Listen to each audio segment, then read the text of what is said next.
प्रभु यीशु ख्रीस्त में मेरे प्यारे भाइयों और बहनों, कल हम सब ने बड़े हर्षोल्लास के साथ खजूर की डालियां हाथ में लिए हुए अपने प्रभु यीशु मसीह का स्वागत किया है।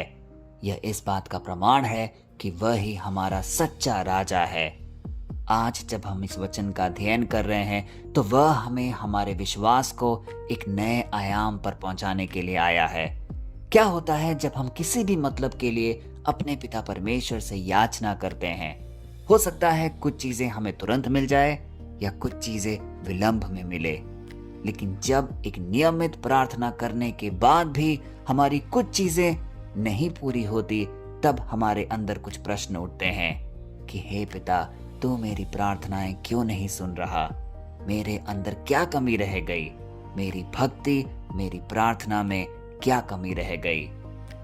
इसको कुछ अपने रोजमर्रा के जीवन से जोड़कर देखिए। यदि हम अपने किसी मित्र या किसी जानने वाले से किसी मदद की गुहार लगाएं, हो सकता है पहली बार वो ना सुने, लेकिन यदि हम बार बार भी उससे मदद मांगे और फिर भी हम अस्वीकार किए जाएं, तब हमारे अंदर एक निराशा जाती है। हो सकता है कि हमारे फोन नहीं उठाए जा रहे, हमें जवाब नहीं मिल रहा, शायद हम मैसेज भी कर रहे होंगे लेकिन कोई रिप्लाई नहीं आ रहा। इन सारे अवसरों पर धीरे धीरे दिल में ये बात बैठ जाती है, शायद अब वो मेरी नहीं सुन रहा। इसी स्वरूप कई बार हमारी प्रार्थनाओं में भी यही घटना घटती है। जब हम शाम को या सुबह या अपने दैनिक प्रार्थना के समय किसी भी मतलब को लेकर रोते बिलखते याचना करते हुए पिता परमेश्वर के पास जाते हैं और फिर भी थोड़े विलंब से चीजें पूरी होती है, तब हमारे अंदर यही प्रश्न उठता है, क्या परमेश्वर सच में मेरी सुन भी रहा है? इसी सारे प्रश्न को आज का वचन एक पूर्ण विराम लगाने आया है, क्योंकि आज का वचन हमें यह एहसास दिलाने आया है कि यदि हम निरंतर एक नियमित समय पर अपनी सारी वेदनाएं, अपनी सारी याचनाएं पिता परमेश्वर के सामने रखेंगे, तो निश्चय ही उसका जवाब हमें जरूर मिलेगा। तो आइए आज के वचन का अध्ययन करें, जो कि लिया गया है लूका के सुसमाचार से, अध्याय 18 पद संख्या 7, और वह इस प्रकार है। तो क्या परमेश्वर अपने चुने हुओं का न्याय न करेगा, जो दिन रात उसकी दुहाई देते हैं? क्या वह उनके विषय में देर करेगा? प्यारे भाई और बहनों, इस वचन से पहले यीशु मसीह एक खूबसूरत दृष्टांत बताते हैं, एक विधवा की और एक अन्यायी न्याय की, जो कि आज के जमाने में हम उसे जज कह सकते हैं। वह विधवा बार बार उस जज के पास जाती थी और कहती थी, मेरा न्याय कर, मुझे एक इंसान सता रहा है। शुरू में न्याय ने ध्यान नहीं दिया, लेकिन वह विधवा हार नहीं मानी, बार बार उसके पास जाती रही, गुहार लगाती रही, और आखिरकार क्या हुआ? उस न्याय को बात माननी ही पड़ी और उसने अपने मन में सोचा, यह मुझे परेशान कर रही है, इसका काम कर ही देता हूं, वरना ये बार बार मेरे पास आती ही रहेगी। प्यारे भाई और बहनों, इसी वचन के माध्यम से प्रभु यीशु मसीह हमें सिखा रहे हैं कि अगर एक गलत न्याय लगातार मांगने पर भी जवाब दे सकता है, तो सोचिए हमारा परमेश्वर जो प्रेम से भरपूर है, वह हमारी क्यों नहीं सुनेगा? वह परमेश्वर जिसने बड़ी सूक्ष्मता से हमारी रचना की है, वह हमारी क्यों नहीं सुनेगा? आज का वचन एक असाधारण वचन है, क्योंकि यह हमें प्रार्थना की ताकत को एहसास दिलाने के लिए खड़ा है। जब वचन कहता है कि वह स्त्री दिन रात उसकी दुहाई देती रही, यह एक बहुत जरूरी बात है कि प्रार्थना सिर्फ एक बार बोलने की चीज नहीं है, यह एक लगातार रिश्ता है। कई बार हम एक बार प्रार्थना करते हैं और तुरंत जवाब मांगने लगते हैं, लेकिन परमेश्वर आज हमें सिखा रहे हैं, हार बिल्कुल मत मानो, लगे रहो, अपने प्रार्थना में नियमित बने रहो, क्योंकि वचन यह भी कहता है कि यदि तुम एक नियमित समय से बार बार बिना रुके बिना थके प्रार्थना करते रहोगे, क्या वह देर करेगा? हमें लगता है देर हो रही है, बहुत समय हो गया, हमारी विनतियां पूरी नहीं हो रही, लेकिन परमेश्वर के लिए हर चीज का एक सही समय होता है और वही समय हमारे लिए उपयुक्त होता है। जो हमें देर लगती है वह परमेश्वर की एक तैयारी होती है।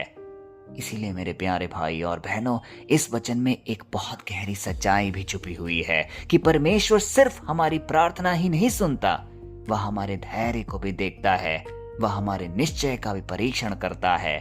वह देखता रहता है कि क्या हम मुश्किल में भी टिके हुए हैं या हम हार मान चुके हैं, क्या हम जवाब न मिलने पर भी भरोसा रखते हैं या हम निराशा में डूबे हुए हैं। इसीलिए आज हमें अपने दिल को सुदृढ़ बनाना है।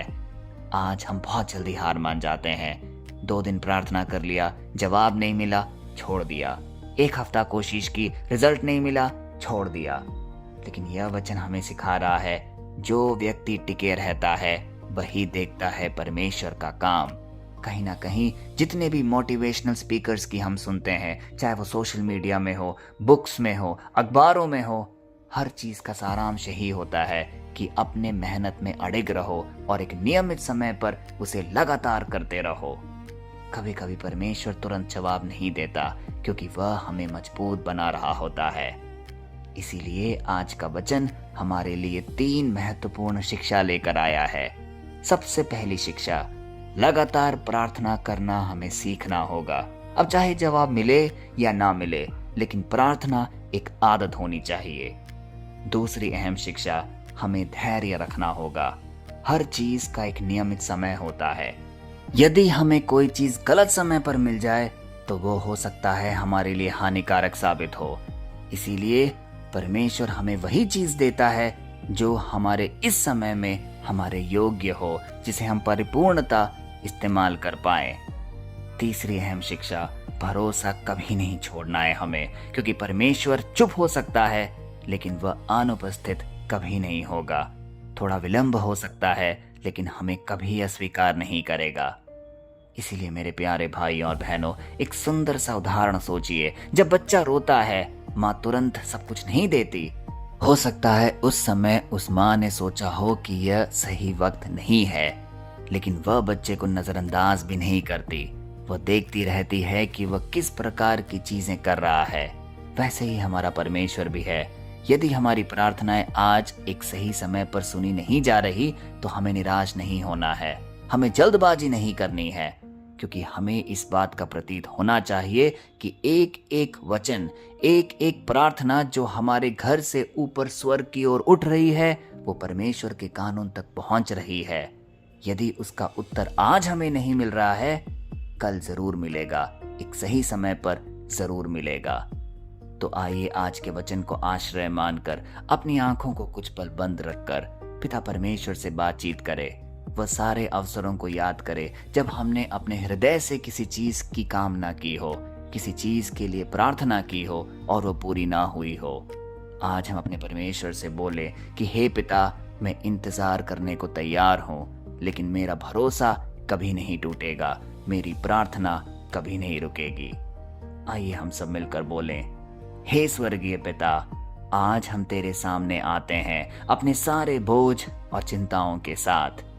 हे प्रभु, कई बार हमें ऐसा लगता है कि तू हमारी प्रार्थना सुन नहीं रहा, लेकिन आज तेरे वचन के द्वारा तू हमें ये सिखा रहा है कि तू हर प्रार्थना को सुनता है, तू हमें कभी नजरअंदाज नहीं करता।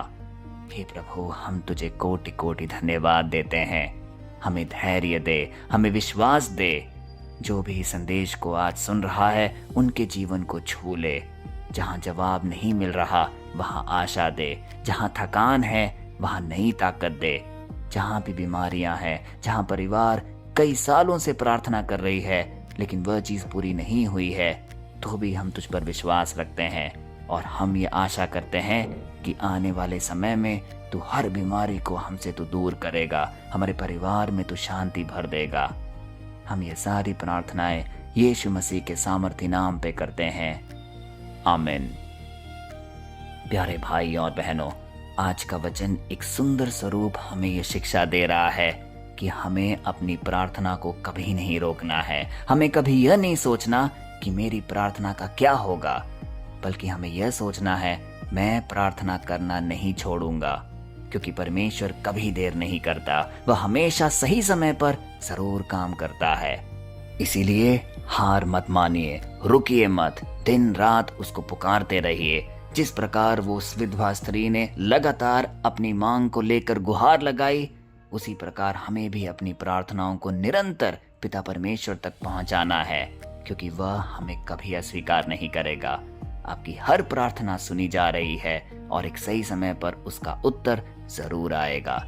इसी विश्वास के साथ कल हम फिर मिलेंगे। तब तक के लिए पिता परमेश्वर की असीम दया, कृपा और क्षमा में आपको, आपके परिवारजन को, आपके हर एक निवेदन को हम प्रस्तुत करते हैं, पिता, पुत्र और पवित्र आत्मा के नाम पर।